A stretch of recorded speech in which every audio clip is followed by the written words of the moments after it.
Hi, are you sick of paying attention to the political circus in Washington? Are you sick of hearing about political gridlock? Are you sick of voting for politicians you don't even like that much? Well, there is no definitive solution to these problems, but making voting mandatory would move everything in the right direction. Mandatory voting would cause voter turnout to skyrocket, strengthen the bond of trust between the government and its citizens, and change the interests of running politicians for the better. Like many of you, I found myself scratching my head at some of the latest nominees from the Democratic and Republican parties. I think a lot of these problems could be addressed more directly if voting were mandatory. Now, I'm not saying this will ever happen or that it would fix every problem, but if it did happen, it would be a step in the right direction, and a big step at that. Firstly, I'll discuss the issue of voter turnout, and then I'll go to the issue of trust between the government and its people, and finally, I'll finish up by talking about the changing interests of running politicians. Let's get into it. Firstly, unsurprisingly, higher voter turnout gives our whole democracy greater legitimacy. Higher voter turnout means that the elected government will better represent the people's interests. As Nina Jeffner writes on fairvote.org, when voter participation rates are low, a minority can end up controlling leadership and policy decisions. When voter turnout is higher, it's not so easy for someone to win the Electoral College and lose the popular vote. The 2020 presidential election is evidence of that.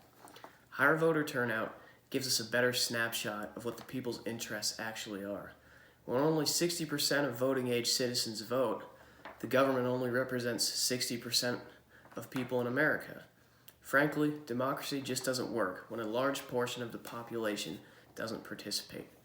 Another benefit of mandatory voting is that it would increase the trust and information between the people of this country and its government. When voting is mandatory, the citizens are more inclined to be educated on politics, which leads to a higher level of trust in their elected officials. In Australia, voting is mandatory, and coincidentally, Aussie citizens have a greater level of trust in their government. Voting has been mandatory in Australia since 1924. If you don't vote, you have to pay a $20 fine, and because of that, voter turnout is around 94% on average. As a recent poll by Pew Research Center revealed, only around 22% of Americans polled to have a high level of trust in their government, much less than Australians. Additionally, when citizens are required to vote, they make more of an effort to stay informed on politics. As Brooke Ross writes in Scholastic Civics, if voting were mandatory in the U.S., people would be inspired to pay more attention to campaigns and current events.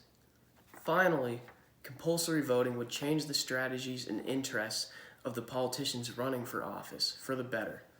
One easy thing to consider is when voting is mandatory, politicians don't have to spend a ton of time simply asking people to vote. Instead, they get to spend more time talking about where they stand on important policy issues. It is also argued that a higher voter turnout, as discussed earlier, will help depolarize things a little more. Eric Liu of Time magazine writes, "Our political leaders would go where the votes are, away from the extremes." I just gave out a lot of information, so let me sum it up neatly. Compulsory voting would make voter turnout skyrocket, firstly, which gives our democracy greater legitimacy. Secondly, it would increase the trust between the government and its citizens because the citizens would be better informed on politics. Thirdly, it would change the strategies of the people running for office and make their interests be geared more towards the interests of the people. Voting ought to be required by the government for the reasons I just stated. It would make this country a better place. Like I was saying, if you're tired of the current political situation in the USA, think about what I'm saying. It may not solve every problem, but it's a damn good place to start. Thank you.